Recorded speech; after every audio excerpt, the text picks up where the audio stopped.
My name is Conrad Benner, and I am the founder of StreetsDepartment.com, a Philadelphia-based blog that highlights and celebrates creativity and art in the public space.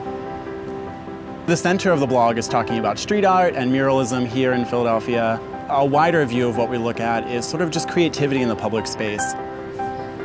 I offer tours looking at street art and murals in different Philly neighborhoods.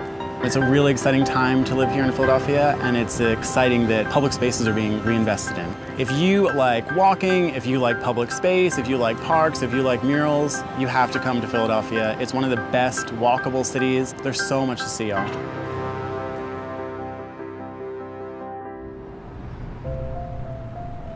So we're at Sierra Green, which is easily one of my favorite public spaces here in Philadelphia, and that is because it's on top of an 11-story parking garage. So it makes it much quieter than some other parks here in the city, and it gives you a really cool view. Another exciting public space that's opening this summer actually is Rail Park, which was an abandoned rail line in Philadelphia. We are in Philadelphia on phase 1 of the Rail Park, just newly constructed. It's a quarter-mile section of a 3-mile vision that's going to connect 10 distinct neighborhoods to Fairmount Park and Center City. Philadelphia has been going through a transformation and a renaissance in many ways, and it's sort of like the chicken and the egg are both working together. Over the last number of years, the Pennsylvania Horticultural Society has done this really interesting thing where they've taken sort of vacant lots and turned them into pop-up gardens.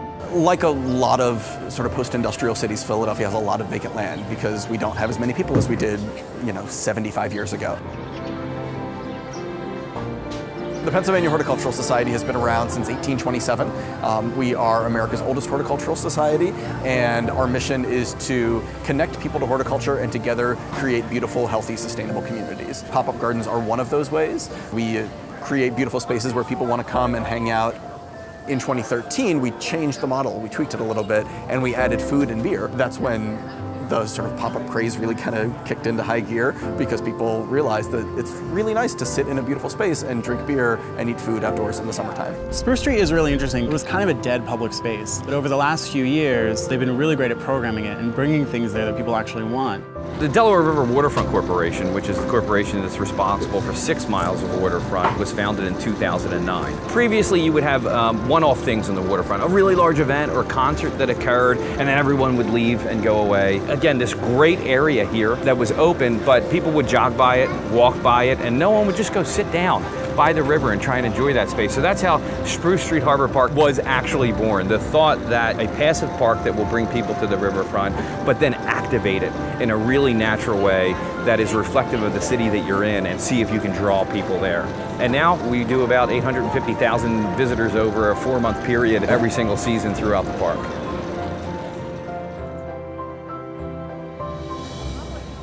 I think Philadelphia and other cities are realizing how valuable and how important it is to have great public spaces throughout the city. It makes living in a city an enriching experience. My hope with this project and with the city of Philadelphia in general, that we start to adapt these new progressive ideas of creating public space in the most inclusive way possible, where every citizen, every community, every area of the city is considered in creating public space. In recent years, we have really figured out a lot of new ways to use our vacant space. As people have been moving back into the city, and Philadelphia has been gaining population over the last 15 years, there's really this demand to use space and to take advantage of the space that's in the city.